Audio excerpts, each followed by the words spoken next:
ocurrió un milagro aquí. Y no os voy a hablar de cosas sobrenaturales. El milagro es que sus jóvenes, los adolescentes que vinieron, recibieron la palabra del Señor, fueron confrontados, fueron exhortados, y le puedo decir con confianza que muchos de ellos están animados, están ahora con una disponibilidad a seguir caminando en la fe. No sean ustedes, papás, los que desanimen a sus hijos. ¿No se imagina usted el impacto de un padre que da buen ejemplo, que da testimonio de que busca a Dios, que depende de Dios, porque está guiando a sus hijos en ese caminar? ¿Sí están de acuerdo, papás y mamás? Pues aunque no estén de acuerdo. Aquí el trabajo es en casa. Los hijos se educan en casa.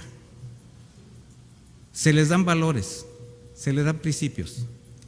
Ahí donde usted los manda a estudiar, aprenden matemáticas, literatura, desarrollarse, llegar a una carrera, está bien, es correcto.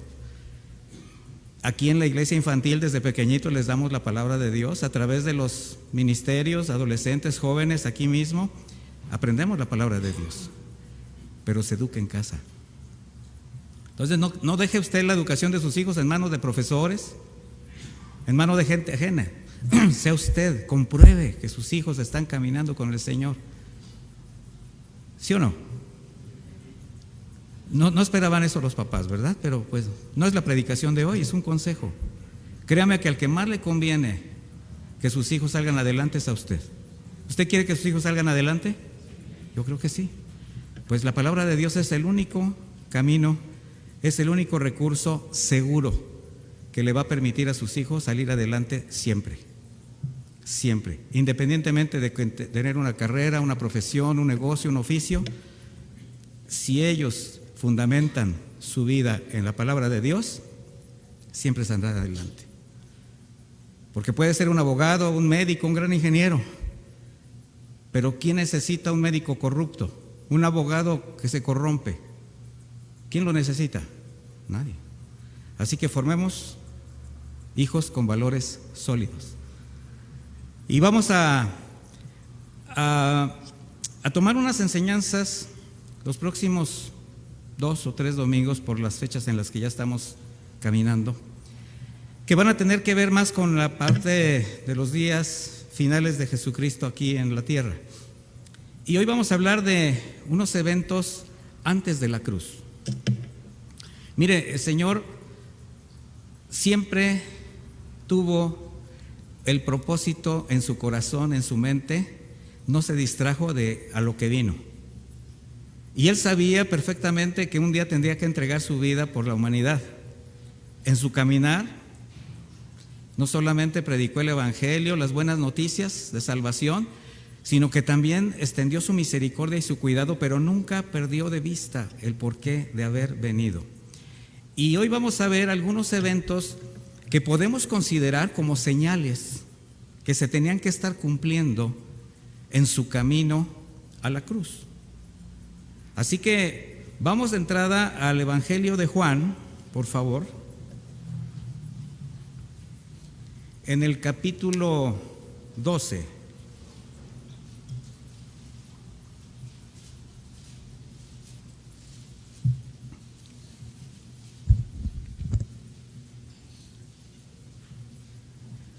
Capítulo 12, versículo 20. ¿Cuál es el contexto? El contexto es que Jesucristo nuestro Señor ya está en Jerusalén. Ya está Él sabiendo que estaba próxima su final como hombre, ¿verdad? A lo que vino. Y se van a presentar ciertas circunstancias que vamos a ir identificando. Sería imposible tratar de llevar una secuencia completa, pero vamos a ver algunos detalles. En Juan 12:20 dice así, yo estoy leyendo la versión de Reina Valera contemporánea. Entre los que habían ido a la fiesta, esta fiesta es la fiesta de Pentecostés, se iba a festejar la fiesta de Pentecostés. Dice, para adorar había algunos griegos. Estos se acercaron a Felipe, que era de Betsaida de Galilea, y entre ruegos le dijeron: Señor, quisiéramos ver a Jesús. Jesús fue y se lo dijo a Andrés. Andrés y Felipe se lo dijeron a Jesús. Andrés era el hermano carnal de Pedro, de Simón Pedro. Bueno, mire, conforme a los contextos de los últimos días de Jesús, podemos ver que este evento que estamos leyendo viene posterior a la resurrección de Lázaro. El Señor acaba de tener este evento donde en ese encuentro que tiene con Marta se revela como la resurrección y la vida. Posteriormente hace su entrada triunfal en Jerusalén, montado en un pollino, ovacionado por el pueblo. Mateo 21:9 dice: y la gente iba adelante y iba atrás, aclamando, diciendo: Hosana al Hijo de David, bendito el que viene en el nombre del Señor, Hosana en las alturas. O sea, fue un recibimiento impresionante del pueblo hacia la persona de Jesús. Sabemos la realidad. Sabemos que la gente estaba impresionada por sus milagros, por su misericordia extendida, y muchos, si no la mayor parte de la gente, lo buscaba por eso. Así que cuando sabían que él venía de hacer una gran cantidad de milagros, acababa de resucitar a Lázaro. Imagínense el recibimiento.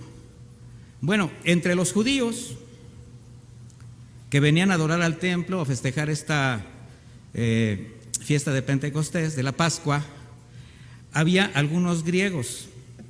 Los griegos considerados gentiles, bueno, ya había ciertos griegos que comulgaban con la fe judía, con la religión de los israelitas, aunque seguían con sus mismas tradiciones, pero ya de alguna manera se hablaba de gentiles temerosos de Dios, ¿verdad?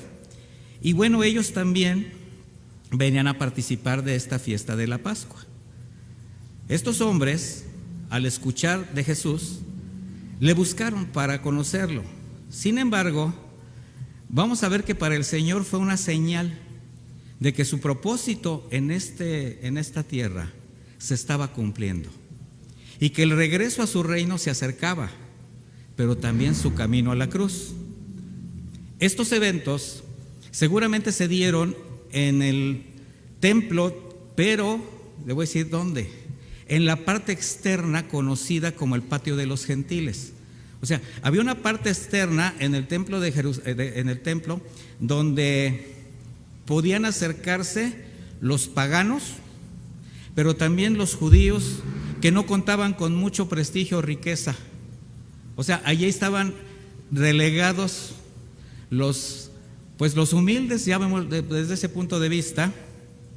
Obviamente sí recibían las ofrendas de estos humildes, pero no podían estar en los lugares donde estaba la élite de los judíos.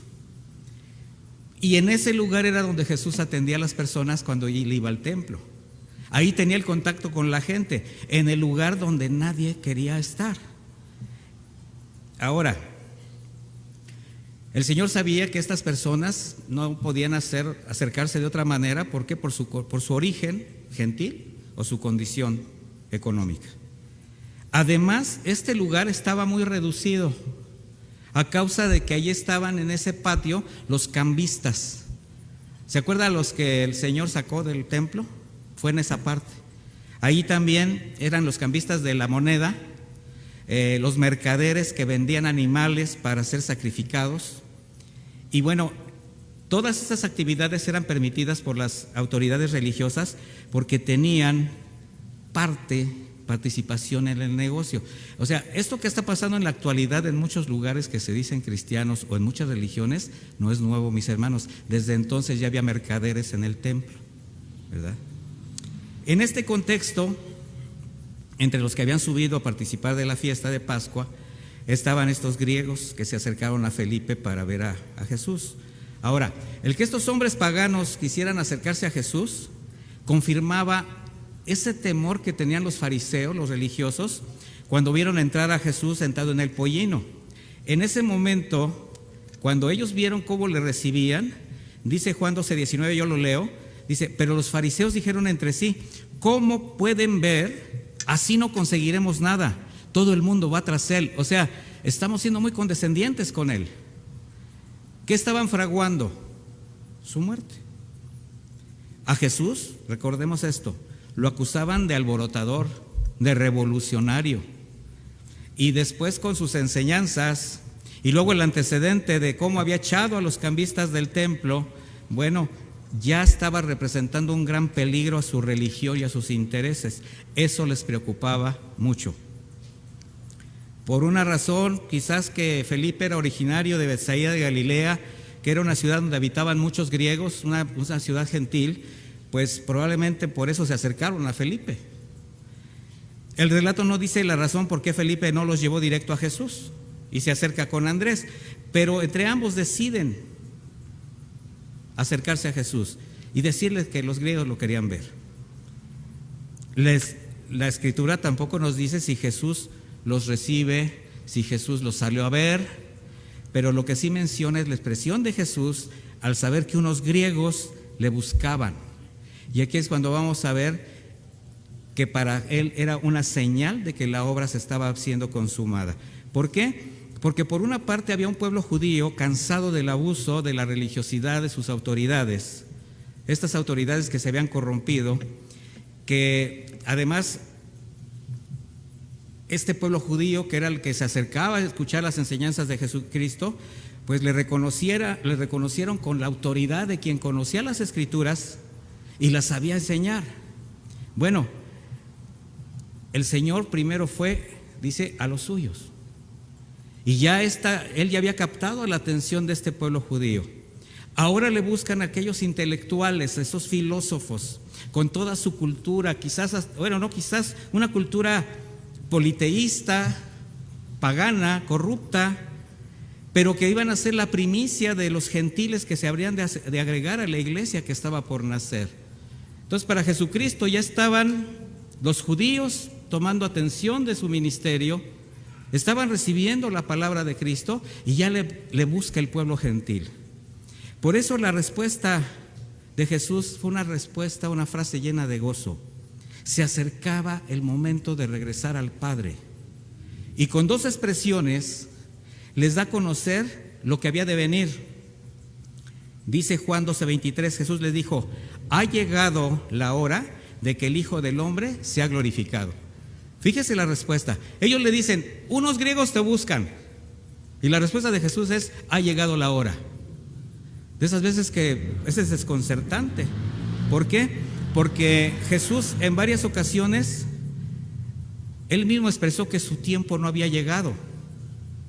Lo dijo cuando le pidieron hacer milagros, lo dijo cuando de alguna manera ya habían querido matarlo en otra ocasión.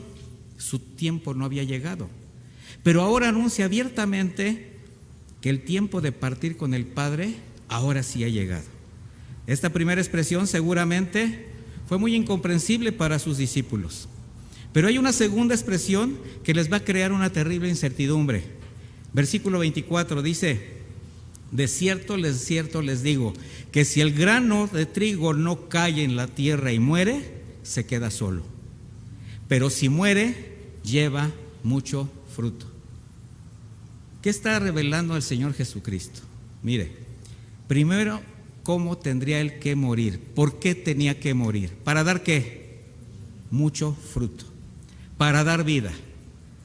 Con su propio testimonio, con su propia vida, está diciéndoles a los discípulos también que ellos algún día tendrían que morir para ser sembrados a nueva vida. Imagínese el saber, para todos nosotros los creyentes, que para dar vida tenemos que morir. ¿Sí sabía usted eso? ¿Sí o no? Ahora, ¿estoy hablando de una muerte física en este momento? No. Cuando usted llegó a la fe, cuando usted se arrepintió, cuando usted fue regenerado por la palabra de Dios, usted vino a nueva vida. ¿Y el hombre viejo qué hizo? Murió. Bueno, si usted nació de nuevo. ¿Cuántos ya mataron al hombre viejo? Dígame cuántos. Y si ya murió, ya no está ahí. Usted ya no habla como ese, ni ve, ni piensa. Bueno, eso es morir espiritualmente para dar vida, para dar testimonio. El Señor está anunciando su propia muerte. Y con este anuncio está anunciando sobre la necesidad precisamente de morir para fructificar. Y esto tiene muchos sentidos.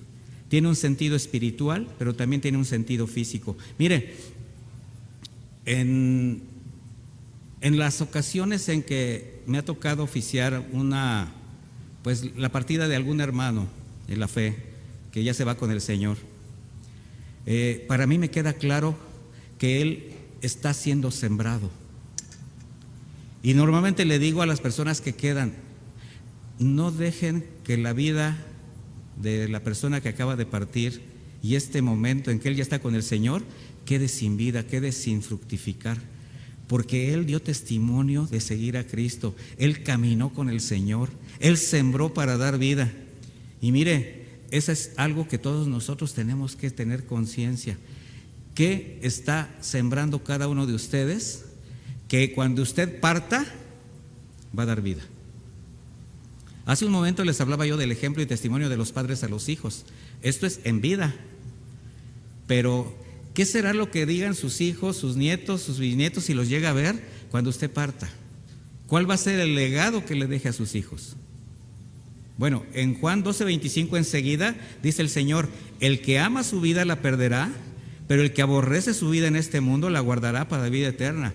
O sea, el que ya no se compromete con el mundo, el que ya no forma parte de las prácticas mundanas, el que realmente ha reconocido que su vida ya no le pertenece. Y estas palabras encierran una advertencia sobre el riesgo de poner más atención a las cosas del mundo. Porque hay quien es creyente, sí, y probablemente es hasta nacido de nuevo, pero sigue teniendo una tendencia carnal. No toma en serio el haber tenido ya un encuentro con el Señor Jesucristo y sigue llevando una vida en dos aguas, una vida de medianías. Se permite ser seducido, deja que las tentaciones progresen en su corazón. Mire, es bien claro que la salvación es por fe, pero si hay algo que el Señor pide y demanda de sus redimidos: la negación personal. Y de eso hemos hablado mucho. Porque así como ninguno puede seguir a Cristo sin creer en Él, ¿sí está de acuerdo conmigo? O sea, usted no puede seguir a alguien que no cree. Bueno, tampoco a nadie le puede servir si no hay una negación personal a la vida mundana, si no hay santidad. ¿Qué dice la Escritura? Que sin santidad nadie ¿qué? Verá a Dios. O sea, no nos podemos acercar así como... Hay quien dice, es que yo ya soy salvo, ya soy cristiano, ya soy aleluya, gloria a Dios, y siguen viviendo la vida loca. Sí saben lo que es la vida loca, ¿verdad? La vida de afuera, la vida mundana. Mis hermanos, sin negación, santidad y obediencia va a ser muy difícil seguir a Dios y servir a Dios. Y cuando hablo de servir a Dios no estoy hablando de el trabajo congregacional. Aquí servimos a nuestros hermanos en la iglesia y hay un llamado para todos. Pero servir a Dios desde el momento que nacemos de nuevo es para con nuestra vida, con nuestro testimonio, reconciliar a las personas que nos ven con el Padre, que se den cuenta que el Señor está con nosotros. Bueno, pasado este suceso, Jesús con sus discípulos se disponen a celebrar la Pascua.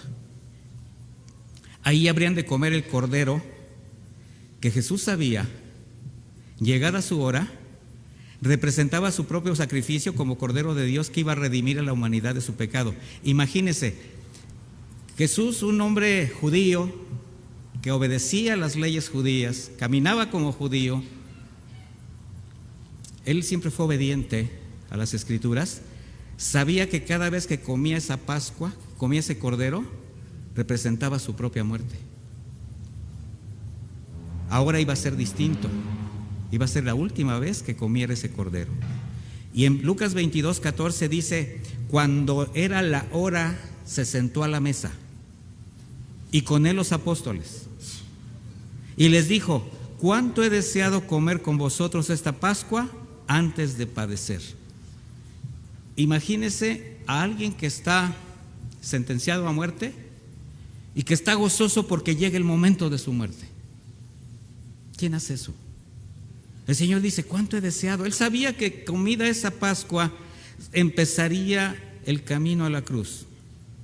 Entonces, con esta expresión el Señor hace evidente una vez más su convicción y su anhelo de cumplir el propósito por el cual el Padre lo envió, y con gozo manifiesta su necesidad de consumar la obra de redención. Sabía que esto representaría regresar a su reino, pero también él sabía lo que vendría en su contra, lo que harían con él físicamente, pero que sabemos que para Jesús no era nada comparado con el inmenso dolor de sentirse abandonado en un momento en la cruz por el Padre, cuando la ira de Dios se fuera sobre el pecado del mundo. Sin embargo, por amor y por obediencia, que estaban muy por encima de su propia voluntad, Él cumplió. Cada año Jesús celebraba la Pascua. Y bueno, ahora Él sabía que, además de ser la última, estaba a punto de ser traicionado. Y no solamente por Judas, que lo vendió, traicionado por todos sus discípulos, porque todos le dieron la espalda, todos huyeron. Sabía que venía la tortura, la cruz, el sacrificio, porque se tendría que cumplir toda profecía establecida en la Biblia para que se consumara esta obra de redención. La celebración de la Pascua, la primera, fue el día previo a la salida del pueblo de Israel de Egipto. El cordero que fue inmolado, sabemos que apuntaba al sacrificio de Jesús. Este cordero se tuvo que sacrificar la noche anterior a la salida de Egipto y fue desangrado, asado a fuego directo, para ser comido de inmediato. Ninguno de sus huesos podía ser quebrado, o sea, todo apuntaba a Jesús. Ahora, para comerlo, se reunieron las familias. Si era una familia pequeña, se tenía que reunir con otra para que pudieran comer un cordero completo. Tenían que comerlo completo para satisfacerse, y los restos tenían que ser quemados en el mismo fuego en que se asó. O sea, todo el cordero tenía que ser consumido, si no comido, en el fuego. ¿Qué representaba? A Jesús, quien al convertirse en holocausto de expiación por el pecado, la ira de Dios sobre él caería como fuego abrasador, y por eso tenía que ser consumido totalmente. La sangre del cordero fue untada con la ayuda de un hisopo, una pequeña ramillete de hierbitas, sobre dinteles y postes de las puertas. Esto evitó que la muerte llegara a sus primogénitos cuando pasara el ángel del Señor, pero tenía también un significado. ¿Por qué postes y dinteles? En el piso no, para no pisarla. Bajo el nuevo pacto, mis hermanos, espiritualmente, esta sangre es esparcida sobre cada creyente en el momento de su redención, igualmente para no pisarla, porque representa la santidad y el poder de salvación de Jesucristo. ¿A qué voy con esto, mi hermano? Cuando por ignorancia andábamos en nuestros pecados, cuando deliberadamente hacíamos lo que nos daba la gana, pues había una ignorancia de a quién ofendíamos. Pero cuando reconocimos al Señor como nuestro Salvador, cuando sabemos que fuimos redimidos por su sangre, ahora cuando pecamos deliberadamente, ¿qué cree que estamos haciendo? Pisando la sangre que nos redimió. ¿Sí había pensado usted en eso? Que cada vez que usted transgrede, peca, aún de pensamiento, de palabra, aún de omisión, a quien está usted ofendiendo directamente es a Dios. ¿Sí lo sabía? Pero ahora usted está pisando una sangre que le redimió. Así que, mi hermano, por eso la santidad, por eso el llamado a una vida de negación al pecado. Y voy a enfatizar algo.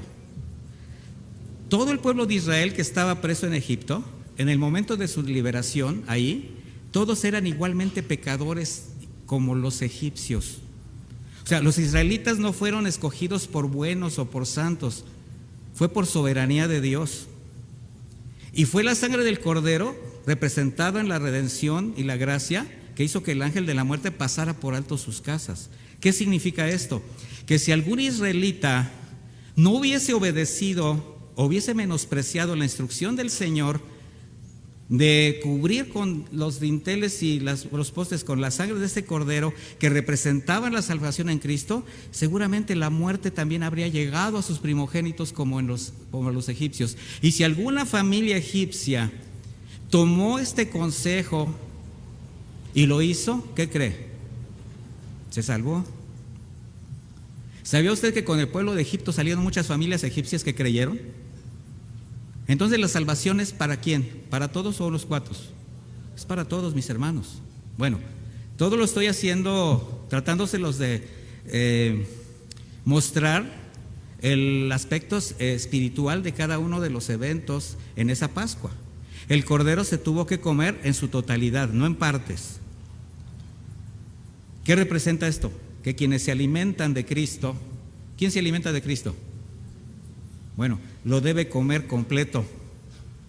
¿Cómo? No en medianías, no en partes. O sea, no puedes comer a Cristo, sus enseñanzas, su testimonio, su ejemplo, con lo que te conviene. Pues esto que dijo Jesús está bien, pero esto como que no. No, mi hermano, a Jesús se le come completo, con su cruz, con su corona de espinas, con su yugo, sin aderezos. ¿Qué son los aderezos? Las justificaciones. Bueno, es que, pues sí lo hice, pero es que, y ahí viene la justificación. Mi hermano, si tú ya fuiste salvo, si tú ya eres un regenerado por la sangre de Cristo, si el Espíritu Santo te está guiando y gobierna tus intenciones y caminas con el Señor, entonces tienes todas las posibilidades de caminar en santidad. Eso ya lo hemos enseñado, hemos hablado esto al respecto. Bueno, el cordero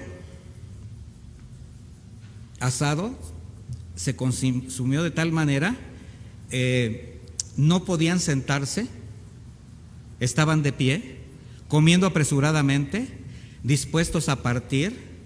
Dice la Escritura que tenían cayado en la mano el morralito a un lado y así comieron de pie. ¿Por qué? Porque esto representaba su decisión de salir del yugo de Faraón, de la corrupción de Egipto.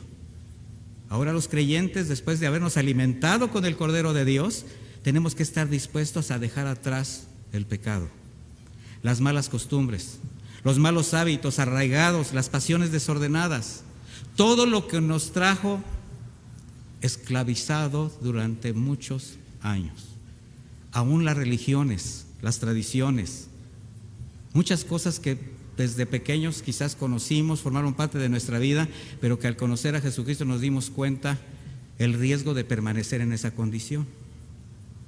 ¿Qué significa dejar atrás el mundo? ¿Qué significa salir de Egipto?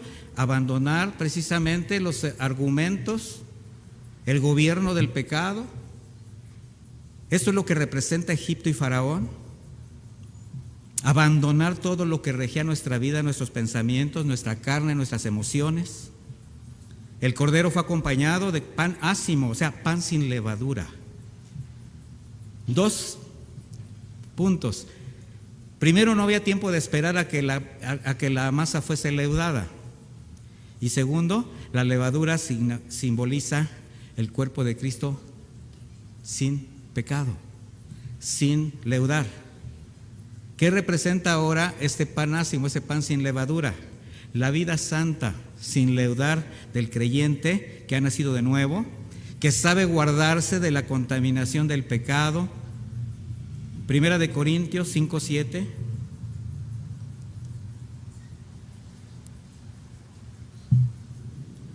El apóstol Pablo lo dice de esta manera.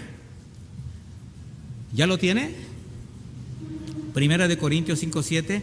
Límpiense de la vieja levadura para que sean una nueva masa, sin levadura, como en realidad lo son. Nuestra Pascua, que es Cristo, ya ha sido sacrificada por nosotros. ¿Qué significa también no contaminarse, no leudarse? Bueno, no afanarse por intentar hacer obras vanas delante de Dios que solamente sirven para leudar y contaminar la vida de quien desea o pretende que con sus obras puede justificar o esconder algún pecado y ganar el favor de Dios. Esto es un grave pecado, mi hermano. Pensar que con tus obras puedes cubrir tu pecado, te lleva al Edén, a querer cubrir tus pecados con hojas de higuera, y que el Señor te recuerde, no es así, no son tus obras, no son tus pensamientos. Él sacrificó 2 inocentes para cubrirlos con las pieles de esos inocentes animalitos, en representación de que la paga del pecado, ¿qué es? Muerte. De tal manera que ahora la vida del creyente también tiene que ser sin malicia, sin hipocresía, y así vivir la vida que agrada al Señor. Primera de Corintios 5:8, lo vamos a estar ajustando un poquito con lo que nos dice también el Nuevo Testamento. Dice así, Primera de Corintios 5:8, así que celebremos la fiesta, pero no con la vieja levadura ni con la levadura de malicia y de maldad, sino con panes sin levadura, de sinceridad y de verdad. Entonces, ¿cuál es el pan que vamos a exhibir ahora? Los valores espirituales, morales, que son los que provienen de la dirección del Señor. ¿Sí me estoy dando a entender, mis hermanos? Porque muchas veces lo queremos tomar tan superficialmente. No, pues que la levadura y no lo entendí. No, la levadura es lo que va a hacer que tu vida se leude, que tu vida se contamine. Ahora, debieron comer junto con este cordero y el pan ácimo, con hierbas amargas remojadas en una salmuera de vinagre. Esto era en memoria de los sufrimientos y lágrimas vertidas a causa del tormento de la esclavitud. ¿Qué es para nosotros ahora? Pues también la memoria de una vida amarga, sin fruto, bajo el gobierno del pecado, de la corrupción de la carne. ¿Alguno de ustedes recuerda de dónde lo trajo el Señor? ¿Alguno quiere regresar?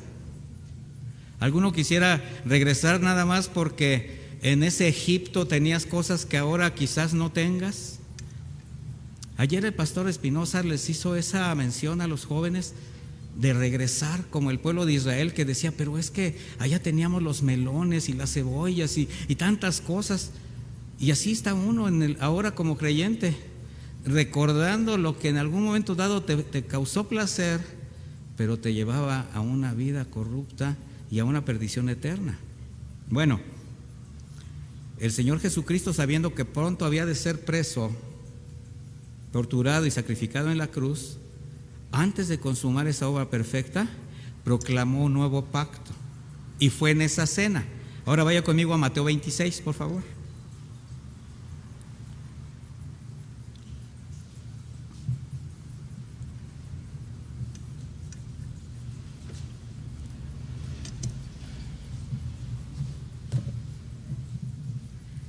Dice, mientras comían, Jesús tomó el pan y lo bendijo, y luego lo partió y se lo dio a sus discípulos, y les dijo, tomen, coman, esto es mi cuerpo.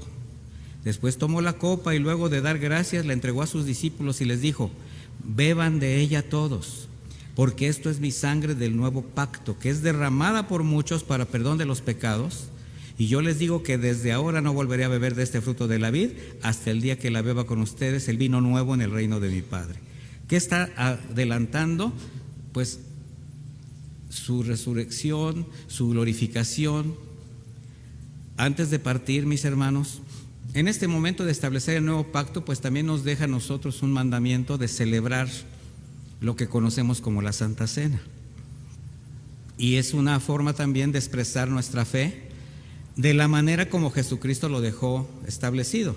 Lamentablemente las religiones, sobre todo la tradición religiosa católico-romana, ha transgredido de tal manera este mandato que pues siempre los han hecho funcionar a su manera, tratando de darle incluso un poder salvífico, un poder especial a ese ritual, cuando el Señor lo único que hace es decirnos, hagan esto en conmemoración de lo que yo ya hice. Bueno, de ahí venimos, hemos entendido que las cosas no eran de esa manera y pues gracias a Dios ahora no estamos dependiendo de rituales, sino de lo que el Señor hizo en la cruz. Antes de partir de ese lugar, conocido también como el aposento alto, ¿por qué digo esto? Porque se presume históricamente que en este lugar donde comieron la última cena, es el mismo aposento donde después los apóstoles estuvieron esperando la llegada del Espíritu Santo. en el día de Pentecostés. Bueno, ahí en este lugar, durante la cena, el Señor ora por sus discípulos, intercede por ellos. Y en el capítulo 17 de Juan, no vamos a ir a él, no lo vamos a ver en este momento, vamos a ver qué oración tan preciosa, tan gloriosa, que además nos alcanza, ¿verdad? Dejó a la iglesia.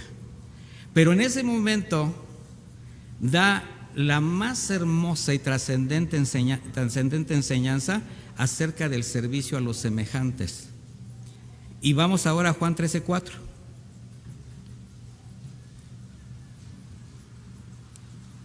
Recuerde que estamos viendo eventos antes de la cruz. Dice Juan 13:4, se levantó de la cena, se quitó su manto y tomando una toalla se la sujetó a la cintura. Luego puso agua en un recipiente, comenzó a lavar los pies de sus discípulos para luego secárselos con la toalla que llevaba en la cintura. Cuando llegó a Simón Pedro, le dijo: Señor, ¿tú me lavas los pies? Respondiendo Jesús le dijo: lo que yo hago no lo entiendes ahora, pero lo entenderás después. Pedro le dijo: jamás me lavarás los pies. Jesús le respondió: si no te los lavo, no tendrás parte conmigo. Simón Pedro dijo: entonces, Señor, lávame no solamente los pies, también las manos, la cabeza. Jesús le dijo: el que está lavado no necesita más que lavarse los pies, pues está todo limpio. Todo limpio. Y ustedes están limpios, aunque no todos, porque él sabía quién lo entregaría. Por eso dijo: no todos están limpios. Después de lavarle los pies, tomó su manto, volvió a la mesa y les dijo: ¿saben lo que he hecho con ustedes? Ustedes me llaman maestro y señor, y dicen bien, porque lo soy. Pues si yo, el Señor y el Maestro, les he lavado los pies, también ustedes deben lavarse los pies unos a otros. Mire, mi hermano, este acto de humildad manifiesta y enseña dos cosas muy importantes para la vida del creyente.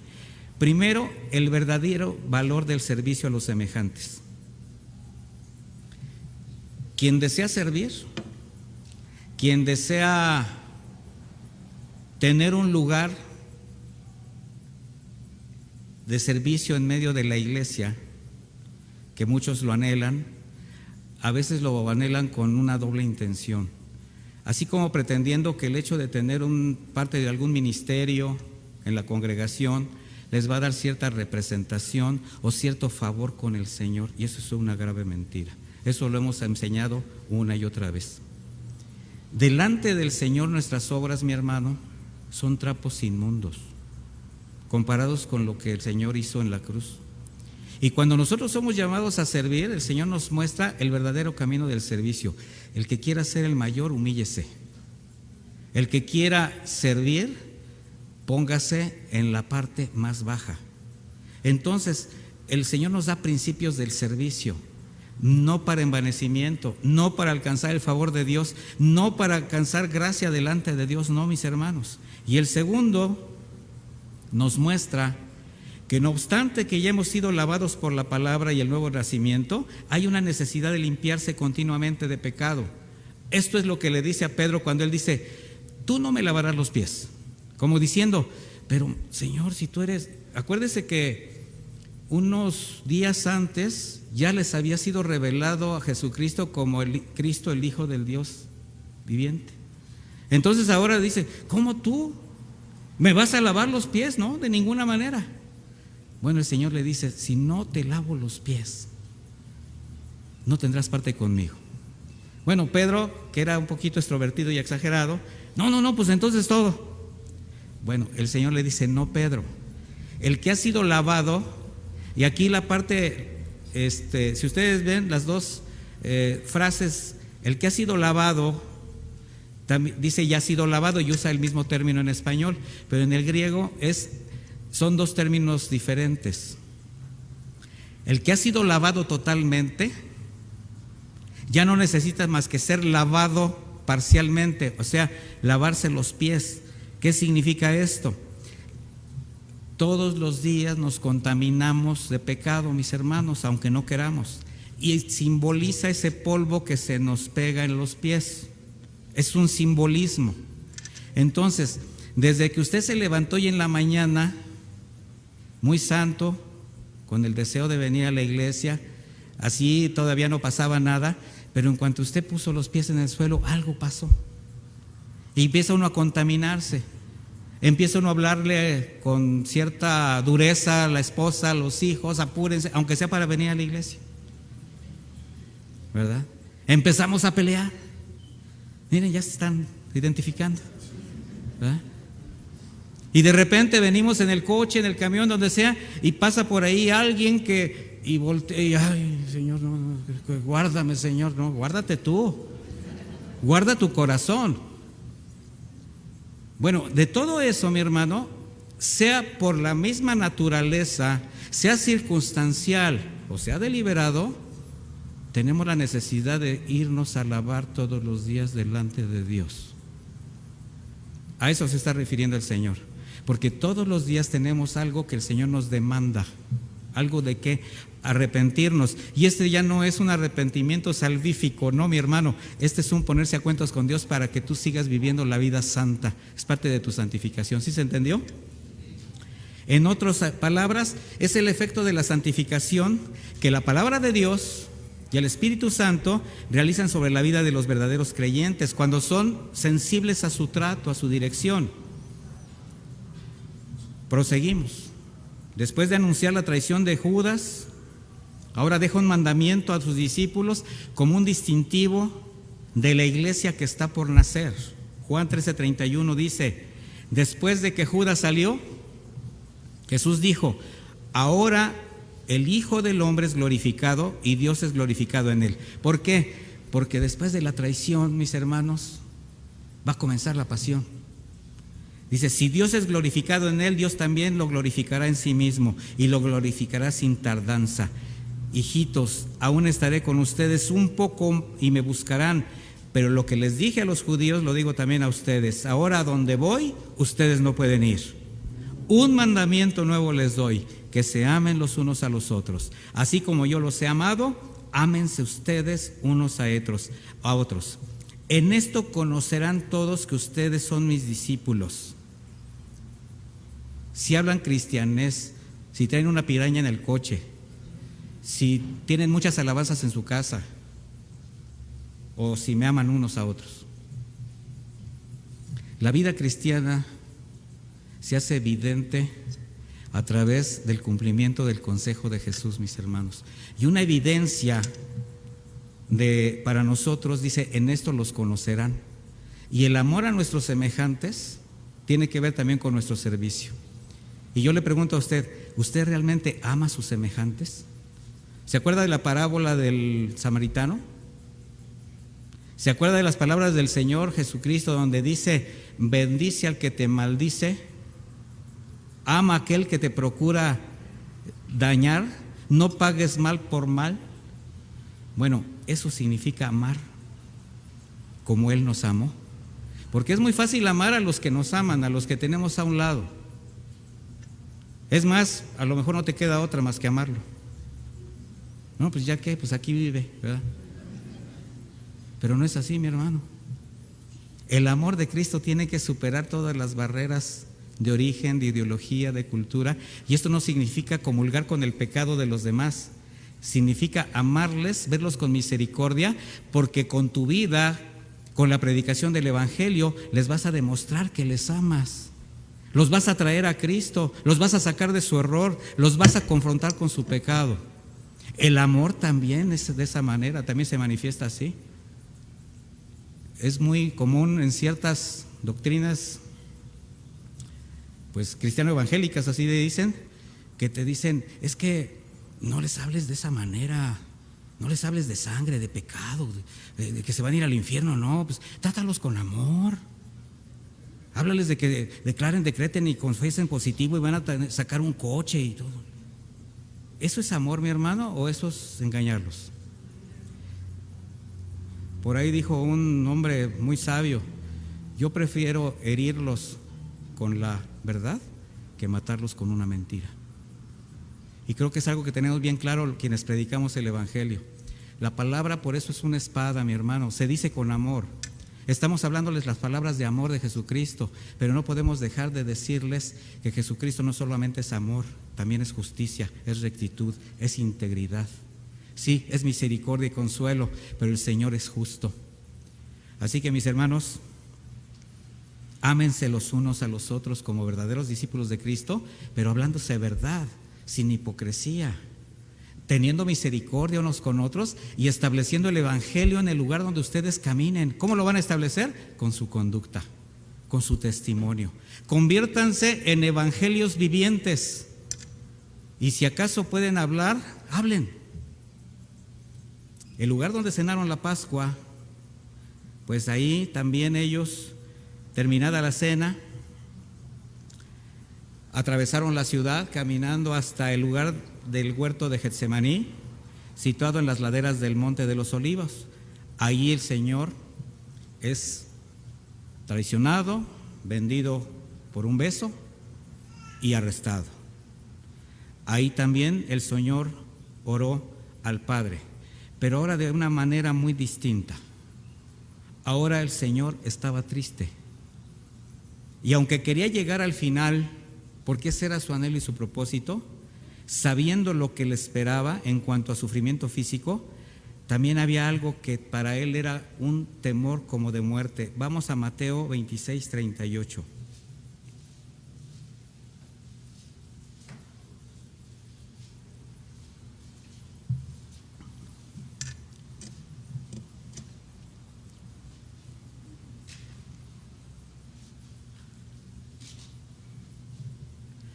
Entonces Jesús les dijo: mi alma está muy triste, hasta la muerte. Quédense aquí, velen conmigo. Yendo adelante, se postró sobre su rostro, orando, diciendo: Padre mío, si es posible, pase de mí esta copa, pero no sea como yo quiero, sino como tú.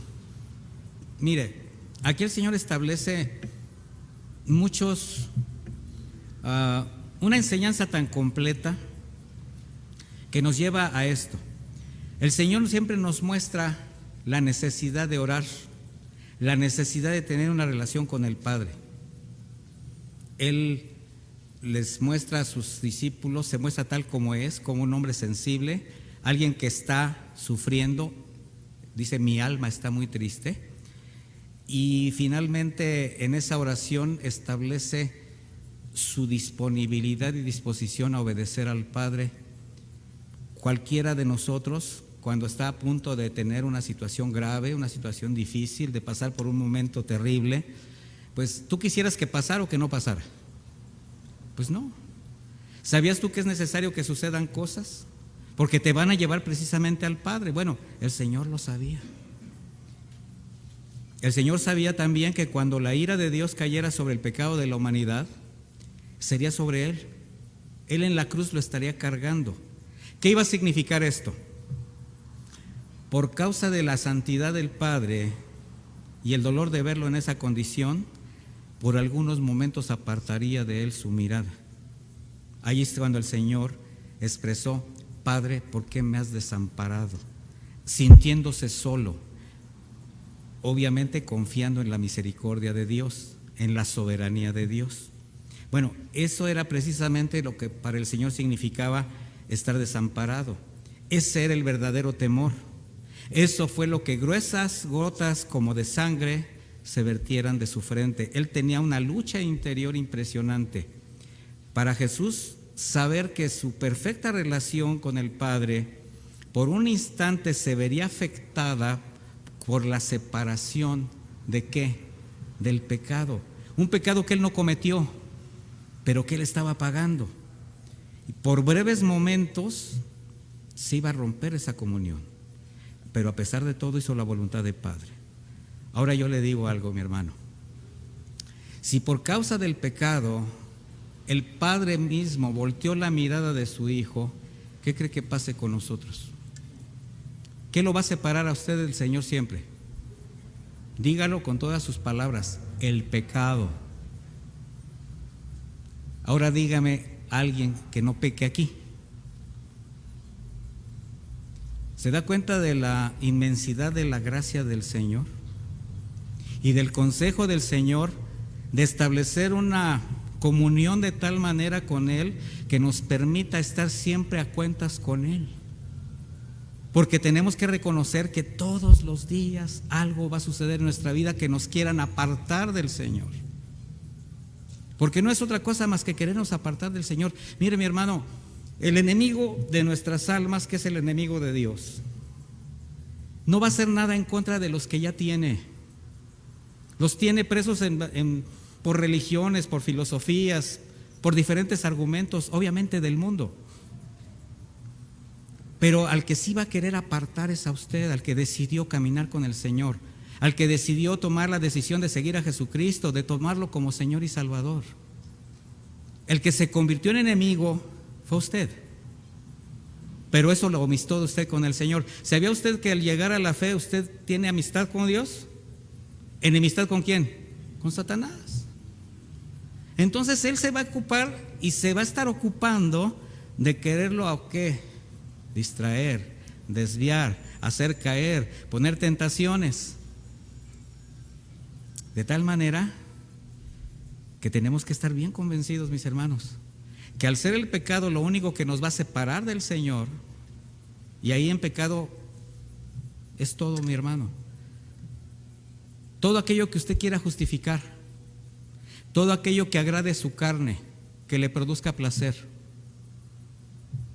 Puede ser sensual, o sea, puede ser sensitivo, puede ser anímico, sentirse bien, sentirse poderoso, ser el arquitecto de su propio destino y hacer de lado la palabra de Dios.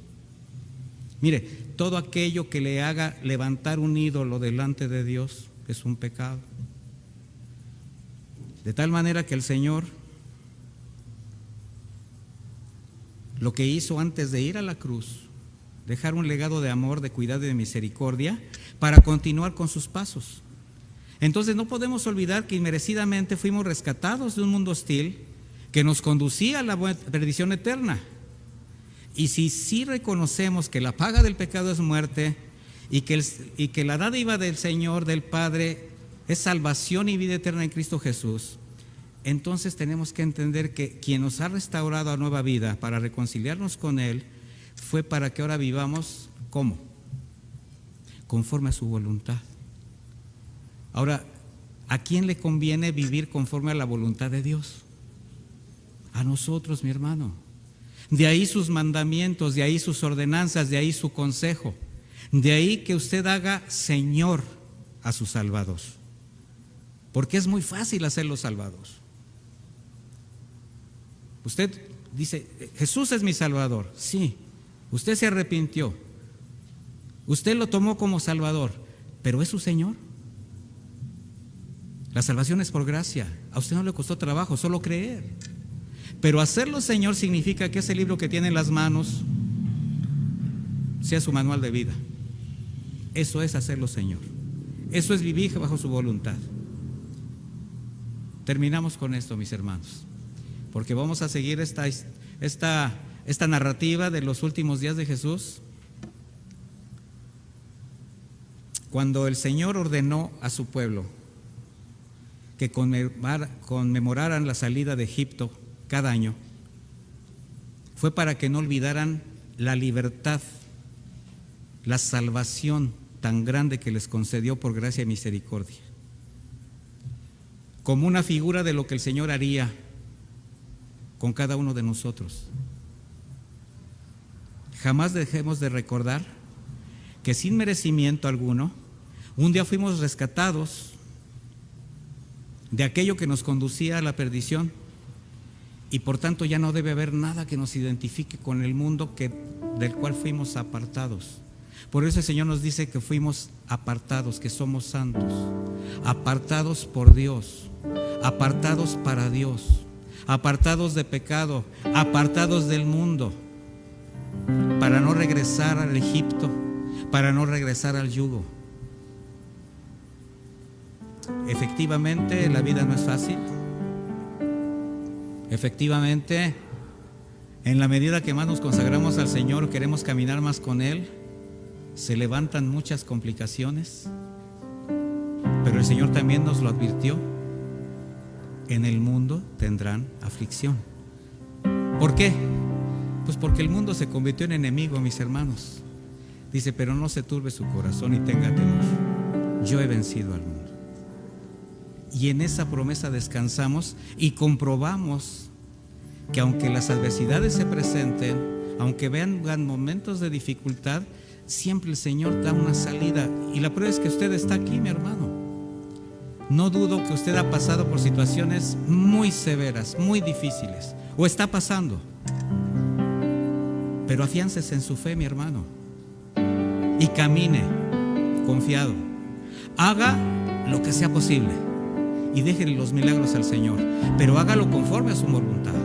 No tome atajos, no pretenda aderezos a su fe. Confíe, porque la mayor evidencia de tu gratitud a Dios por una salvación tan grande va a ser tu disposición a vivir en santidad y sobre todo a confiar en Dios. Confiar es algo así como en medio de cualquier circunstancia cerrar los ojos y dejarte caer en sus brazos. Quienes hemos depositado nuestra confianza en Jesucristo, tenemos que aprender a manifestar, a glorificar con nuestra vida a quien murió para darnos la vida eterna. Jesucristo es nuestra Pascua. La palabra Pascua significa paso. Fue el momento en que pasaron, en que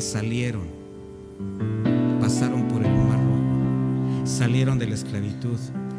Con milagros portentosos el Señor los trajo a una paz, a un lugar para adorarle, para brindarle su vida.